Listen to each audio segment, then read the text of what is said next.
आज हम बात करेंगे कॉलिनर्जिक ड्रग्स के बारे में। तो कॉलिनर्जिक ड्रग्स क्या होती हैं और कौन कौन सी इंपॉर्टेंट ड्रग्स हैं, कैसे आपको याद करना है, वो सारी चीज़ें इस लेक्चर में हम बात करने वाले हैं। लेकिन सबसे पहले हम बात करते हैं कि हमारा जो नर्वस सिस्टम है वो एक्चुअल में किससे कंसिस्ट है और क्या क्या वहाँ पे डिविजन्स हो रखे हैं। तो जो आपका नर्वस सिस्टम है वो डिवाइडेड है आपका सेंट्रल नर्वस सिस्टम और peripheral nervous system. Central nervous system किससे कंसिस्ट है? हमारा ब्रेन से और स्पाइनल कॉर्ड। तो ब्रेन और स्पाइनल कॉर्ड क्या कंसिस्ट करती हैं? सेंट्रल नर्वस सिस्टम बनाती है। और जो हमारा पेरिफेरल नर्वस सिस्टम है वो किससे? स्पाइनल कॉर्ड और ब्रेन से जो नर्व्स निकल रही हैं, स्पाइनल और क्रेनियल नर्व्स, वो क्या बनाती है? हमारी पेरिफेरल नर्वस सिस्टम बनाती है। ये पेरिफेरल नर्वस सिस्टम दो पार्ट में डिवाइड हो जाता है। पहला होता है सोमैटिक नर्वस सिस्टम और दूसरा होता है ऑटोनॉमिक नर्वस सिस्टम। ये जो सोमैटिक नर्वस सिस्टम है ये आपकी वॉलेंट्री मसल्स को कंट्रोल करता है। जितनी भी वॉलेंट्री एक्टिविटीज़ हैं वो कंट्रोल करता है आपका सोमैटिक नर्वस सिस्टम। ठीक है, तो वॉलेंट्री एक्टिविटीज़ जैसे आपकी सेंसरी इन्फॉर्मेशन और मोटर न्यूरॉन्स को, मोटर एक्टिविटी को कौन कंट्रोल करता है? आपका सोमैटिक नर्वस सिस्टम। दूसरा है हमारा ऑटोनॉमिक नर्वस सिस्टम। अभी जो ऑटोनॉमिक नर्वस सिस्टम है ये दो टाइप के सिस्टम से कंसिस्ट होता है। पहला है सिंपैथेटिक नर्वस सिस्टम और दूसरा होता है हमारा पैरासिम्पैथेटिक नर्वस सिस्टम। ये जो हमारा ऑटोनॉमिक नर्वस सिस्टम है ये कंट्रोल करता है हमारी इनवॉलेंट्री एक्शंस को। ठीक है, तो जो हमारा पैरासिम्पैथेटिक नर्वस सिस्टम है उसको हमारा कंट्रोल कौन करता है? एड्रेनलिन। ठीक है, तो एड्रेनलिन क्या करता है कि हार्मोन होता है, केमिकल मैसेंजर होता है जो क्या करता है हमारा किसको? पैरासिम्पैथेटिक एक्टिविटीज़ को कंट्रोल करता है। इसी तरह आपकी जो सिंपैथेटिक एक्टिविटीज़ हैं उसको आपका कंट्रोल कौन करता है? आपका एसिटाइल कोलिन। ठीक है, तो जो आपका एसिटाइल कोलिन है वो एक्ट किस पे करता है? सिंपैथेटिक नर्वस सिस्टम पे। एड्रेनलिन या एपिनेफ्रिन या नॉर एपिनेफ्रिन कौन किसको कंट्रोल करता है? आपका पैरासिम्पैथेटिक नर्वस सिस्टम पे। तो जो आज हम पढ़ेंगे ना वो एड्रेनलिन के ही बारे में पढ़ेंगे। एड्रेनलिन जैसी ड्रग कौन सी होती हैं, ठीक है, उन्हीं को हम कहते हैं कॉलिनर्जिक ड्रग्स।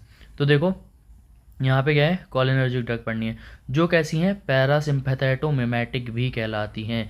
क्यों? क्योंकि ये क्या करती हैं, जो हमारा पैरासिम्पैथेटिक नर्वस सिस्टम है उसके एक्शन को मिमिक करती हैं। ठीक है, उसके एक्शन को कंट्रोल, उसके जैसा एक्शन परफॉर्म करती हैं। इसीलिए हम क्या कहते हैं? इनको कॉलिनर्जिक ड्रग कहते हैं। लेकिन इससे पहले एक बात और सुन लेना कि देखो यहाँ पे सब चीज़ें ध्यान रखना कि जो हमारा पैरासिम्पैथेटिक है उस पर कौन है? हमारी एड्रेनलिन। सिंपैथेटिक पे कौन है? एसिटाइलकोलिन। लेकिन जो हमारा पैरासिम्पैथेटिक है और सिंपैथेटिक है ये दोनों एक दूसरे के अपोजिट वर्क करते हैं। मान लो अगर पैरासिम्पैथेटिक किसी चीज़ को कॉन्स्ट्रिक्ट करा रहा है, मतलब उसको दबा रहा है, उसको नैरो करा रहा है, तो सिंपैथेटिक क्या कराएगा? उसका डायलेशन कराएगा। इस तरह से ये दोनों वर्क करते हैं। तो जो हमारा पैरासिम्पैथेटिक है वो क्या करता है? आपकी जो पिपल्स है उसको कॉन्स्ट्रिक्ट करता है, स्टिमुलेट करता है सलाइवा को, हार्ट बीट स्लो करता है। देखो जितने भी, अगर याद करने का तरीका है, जितना भी पैरासिम्पैथेटिक नर्व्स हैं वो सब चीज़ों को कॉन्स्ट्रिक्ट करेंगी और सलाइवा वगैरह को इंक्रीज़ करेंगी। ठीक है, लेकिन बस क्या करेगी? हार्ट बीट को डिक्रीज़ करेगी। आप ये ध्यान रखो कि हार्ट बीट को डिक्रीज़ करेगी, कॉन्ट्रैक्शन करेगी और क्या करेगी? चीज़ों का स्टिमुलेशन कराएगी। तो देखो एयरवे उसको भी कॉन्स्ट्रिक्ट करती है, स्टिमुलेट करती है किसको? स्टमक को, स्टमक की एक्टिविटी को, गॉल ब्लैडर की एक्टिविटी को स्टिमुलेट करती है, इंटेस्टाइन की एक्टिविटी को स्टिमुलेट करती है, कॉन्ट्रैक्ट करती है किसको? गॉल ब्लैडर को। तो इसका काम क्या होता है? कॉन्ट्रैक्शन करना होता है और साथ साथ जो सलाइवेशन वगैरह है उसको इन्हांस करना होता है। लेकिन जो इसका हार्ट पे एक्शन है वो क्या है कि आपकी हार्ट रेट को कम करता है। कौन? पैरासिम्पैथेटिक नर्वस सिस्टम या पैरासिम्पैथेटिक नर्व। इसी तरह जो आपकी सिंपैथेटिक है ये क्या करेगी? ये कॉन्स्ट्रिक्ट कर रही थी तो ये क्या करेगी? डायलेट करेगी पिपल्स को, इनहिबिट करेगी सलाइवा सिक्रीशन को। ये हार्ट रेट डिक्रीज कर रही थी तो ये हार्ट रेट इंक्रीज करेगी। जैसे मतलब क्या था? पैरासिम्पैथेटिक का क्या था काम? क्या है? कॉन्स्ट्रिक्शन कराना। ठीक है, क्या क्या काम है? पहला काम हो गया कि भाई ये क्या करा रही है? कॉन्स्ट्रिक्शन करा रही है। दूसरा काम क्या करा रही है कि जो सलाई सिक्रीशंस है उनको, सिक्रीशन को इंक्रीज कराती है और हार्ट रेट को डिक्रीज कराती है। अब इसका जस्ट अपोजिट करेगा। ये क्या कर रहा था? कॉन्स्ट्रिक्ट कर रहा था तो ये क्या करेगा? डायलेशन कराएगा पिपल वगैरह का। ये क्या करेगा? सिक्रीशन का डिक्रीज करेगा। ये क्या करेगा? हार्ट रेट को इंक्रीज करेगा सिंपैथेटिक। तो हम किसके बारे में पढ़ने वाले हैं? पैरासिम्पैथेटिक पे जो हमारी एक्टिविटी करती है। ठीक है, तो वो होती है हमारी कॉलिनर्जिक ड्रग। इसीलिए हम इनको क्या कहते हैं? पैरासिम्पैथेटोमिमेटिक ड्रग के नाम से भी जानते हैं, या इसको हम क्या कहते हैं? कॉलिनोमिमेटिक ड्रग। ठीक है, क्या किस नाम से जाता है? कॉलिनोमिमेटिक ड्रग। ठीक है, ये क्या करती हैं, स्टिमुलेट करती है हमारे पैरासिम्पैथेटिक नर्वस सिस्टम को। तो जितनी भी पैरासिम्पैथेटिक नर्वस सिस्टम में जो एक्टिविटी थी, अभी बताया था क्या क्या होगा, कॉन्स्ट्रिक्ट होंगी पेपल्स, स्टिमुलेट होगा सलाइवा, डिक्रीज होगा हार्ट रेट। तो इन सारी एक्टिविटी को कौन परफॉर्म कराएंगे, हमारी कॉलिनर्जिक ड्रग परफॉर्म कराती हैं। किस मैनर में, जैसे हमारा एसिटाइल कोलिन। तो देखो पैरासिम्पैथेटिक, सॉरी ये उल्टा हो गया था थोड़ा, यहाँ पे पैरासिम्पैथेटिक पे कौन वर्क कर रहा है, हमारा एसिटाइल कोलिन। एसिटाइल कोलिन यहाँ पे कौन वर्क करता है, एपिनेफ्रिन, एपिनेफ्रिन या नॉर एपिनेफ्रिन। ठीक है, तो यहाँ पे क्या है, कौन वर्क कर रहा है हमारा, किसकी तरह वर्क करती हैं, एसिटाइल कोलिन की तरह वर्क करती हैं। जैसे जो काम एसिटाइल कोलिन का होता है पैरासिम्पैथेटिक एक्टिविटीज़ में, वो सारा काम कौन कराती है, हमारी कॉलिनर्जिक ड्रग कराती हैं। अब देखो ड्रग के पास क्या होता है, कोई भी एक्टिविटी तब करती है जब वो अपने रिसेप्टर से जाके बाइंड करती है। ठीक है, तो इसी तरह हमारे जो कॉलिनर्जिक रिसेप्टर्स होते हैं वो कौन कौन से होते हैं। पहला है M1 रिसेप्टर, ये कहाँ पाया जाएगा, सिक्रीटरी ग्लैंड्स पे पाया जाएगा। अब जो पैरासिम्पैथेटिक वो क्या कराएगा, क्या कराएगा, सिक्रीशन वगैरह को, अभी बताया था देखो पैरासिम्पैथेटिक क्या करा रहा है, सिक्रीशन वगैरह को डिक्रीज करा रहा है। ठीक है, इंक्रीज करा रहा है पैरासिम्पैथेटिक। तो अब देखो ये क्या कराएगा, salivation, stomach and sweating and lacrimation, ये सब कराएगा। और क्या कराएगा, डिक्रीज कराएगा heart rate. Heart rate decrease होना क्या कहलाता है, ब्रेडिकार्डिया। तो अभी मैंने तुम्हें बताया था, देखो क्या करा रही है, हार्ट रेट को डिक्रीज करा रहा है, ब्रेडिकार्डिया कराता है। ठीक है, दूसरा M2 रिसेप्टर है ना, M2 रिसेप्टर कहाँ पे हो गए, हार्ट रेट, हार्ट पे हो गए। ये सिक्रेटरी कहाँ हो गए, सेलेवेशन वगैरह को। M3 कहाँ पाए जाते हैं, स्मूथ मसल्स। अब स्मूथ मसल्स क्या होती हैं, अभी बताया था पैरासिम्पैथेटिक क्या करेंगी, सारी स्मूथ मसल्स का कॉन्स्ट्रिक्शन कराएंगी। तो कॉन्ट्रैक्शन होगा तो डायरिया होगा, ब्रोंकोस्पाज्म होगा, या फिर क्या हो जाएगा, यूरिनेशन हो जाएगा, है ना। भाई कोई भी चीज़ कॉन्स्ट्रिक्ट हो रही है तो क्या होगा, वहाँ पे कॉन्स्ट्रिक्ट होगा। अब जब इंटेस्टाइन कॉन्स्ट्रिक्ट होगी तो क्या होगा, जो हमारा फीकल मैटर है वो बाहर आएगा डायरिया की फॉर्म में। ब्रोंकियल में क्या हो जाएगा, स्पाज्म हो जाएगा। इसी तरह दूसरा चौथा कौन है, NM। ये कहाँ पे पाए जाते हैं, स्केलेटल मसल्स पे होते हैं, पैलेट पे होते हैं। तो ये कराएंगे, स्केलेटल मसल का कॉन्ट्रैक्शन कराएंगे। ठीक है, इसी तरह NN, ये कहाँ पे होते हैं, ऑटोनॉमिक गैंग्लिया या एडर्नल मेडुला पे। ये कराते हैं, सिक्रीशन कराएंगे एपिनेफ्रिन की और कंट्रोल करेंगे ANS, ऑटोनॉमिक नर्वस सिस्टम को। ठीक है, तो ये क्या करा रहे हैं, एपिनेफ्रिन की सिक्रीशन को इन्हांस करते हैं। तो ये हो गया हमारा इंट्रोडक्शन कि भाई कॉलिनर्जिक ड्रग क्या होती हैं, जो पैरासिम्पैथेटिक नर्वस सिस्टम की एक्टिविटी को कंट्रोल करती हैं या उसकी तरह एसिटाइल कोलिन की तरह वर्क करती हैं। वो हो गई हमारी कॉलिनर्जिक ड्रग्स। अब ये जो कॉलिनर्जिक ड्रग्स हैं वो कैटेगरीज में डिवाइड की गई हैं, दो कैटेगरी में। पहली होती है डायरेक्ट एक्टिंग, दूसरी है इनडायरेक्ट एक्टिंग। तो डायरेक्ट एक्टिंग में कौन कौन सी क्या है, कि मतलब क्या है कि डायरेक्ट एक्टिंग क्या है कि ये डायरेक्टली बाइंड करती हैं कॉलिनो रिसेप्टर। ये जो भी मैंने रिसेप्टर बताए थे M1, M2, M3, तो ये डायरेक्टली इन पे जाके बाइंड करती हैं और एसिटाइल कोलिन की तरह ही वर्क करती हैं।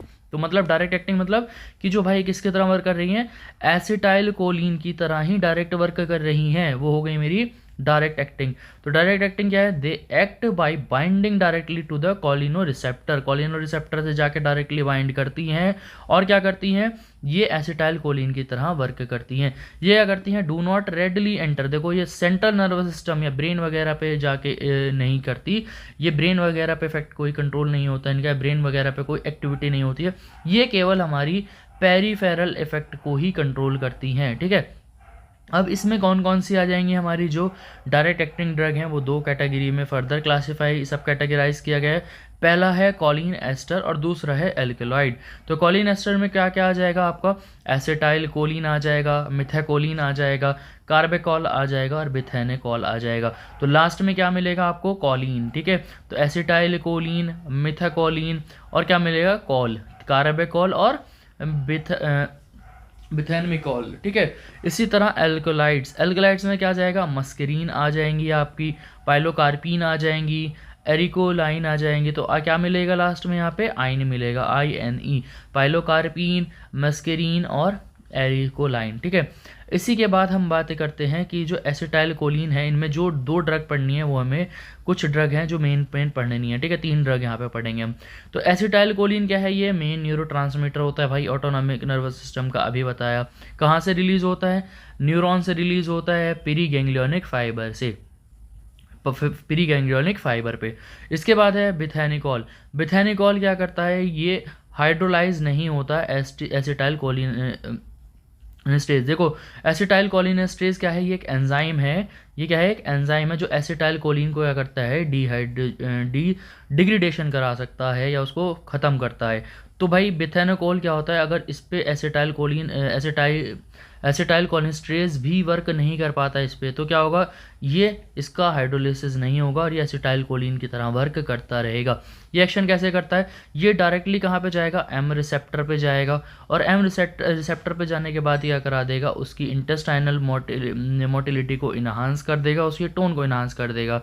और क्या करेगा, जो हमारा डेट्रियोसर मसल है ब्लेडर की, उसको भी क्या कर देगा, स्टिमुलेट करेगा, कॉन्स्ट्रिक्शन कराएगा, रिलैक्स करेगा।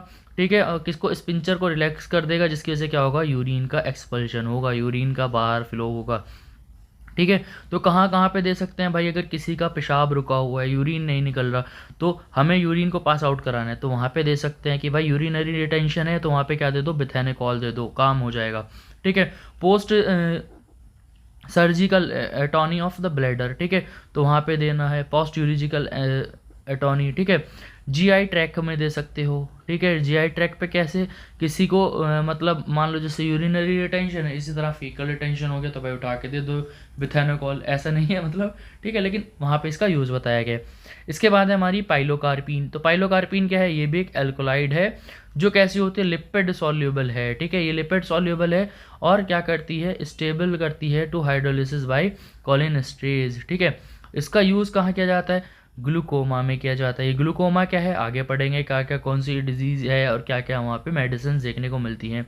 इंट्रा ऑक्यूलर प्रेशर को मेंटेन करने, डिक्रीज करने के लिए यूज़ किया जाता है। ठीक है, अगर प्रेशर बढ़ गया है, इंट्रा ऑक्यूलर प्रेशर बढ़ा है, तो वहाँ पे उसको इमिडिएटली डिक्रीज कर देती हैं। तो ये थी हमारी कौन सी वाली, ठीक है, डायरेक्टली एक्टिंग भाई, जो किसकी तरह वर्क कर रही थी, कोलिनो रिसेप्टर पे जाके एसिटाइल कोलिन की तरह डायरेक्ट वर्क कर रही थी। ठीक है, इसके बाद दूसरी है हमारी इनडायरेक्ट एक्टिंग। ये कैसे वर्क करती हैं, देखो ये एसिटाइल कोलिन की तरह वर्क नहीं करती, बल्कि जो एंजाइम होता है एसिटाइल कोलिनेस्ट्रेज नाम का, उसको क्या कर देती है, इनहिबिट कर देती है, ताकि एसिटाइल कोलिन का लेवल बना रहे।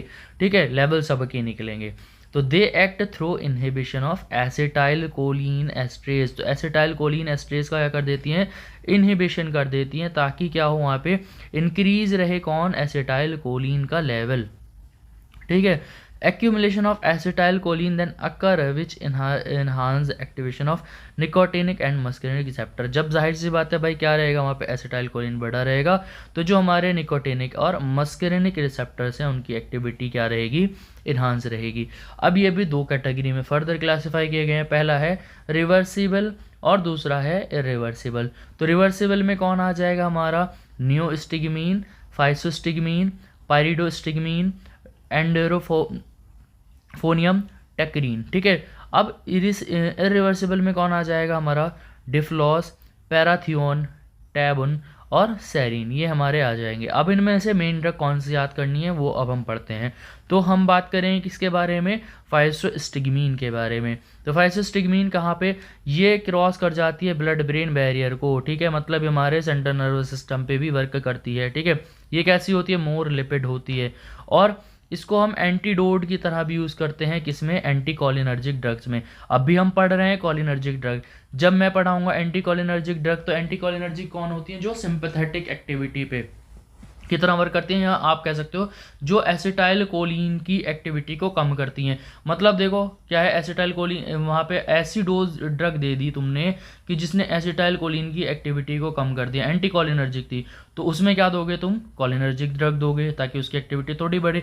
तो ये एंटीडोट होता है किसका, हमारी ओवरडोज हो जाए किसकी, एंटी कोलिनर्जिक ड्रग की, जैसे एट्रोपिन, ठीक है, एंटी हिस्टामिन, TCA या फिनोथायाजीन्स। तो यहाँ पे इसको दे सकते हैं फाइसोस्टिग्मीन को।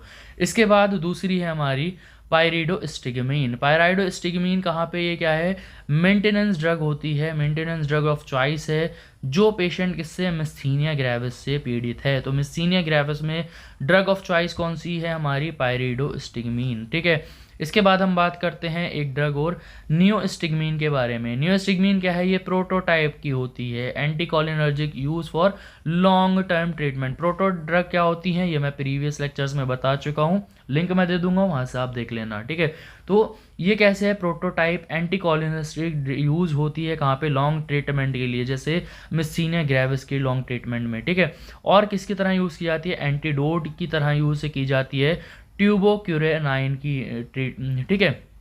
और कुछ नॉन डीपोलराइजिंग एजेंट्स में भी इसको एंटीडोट की तरह यूज़ किया जाता है, ठीक है।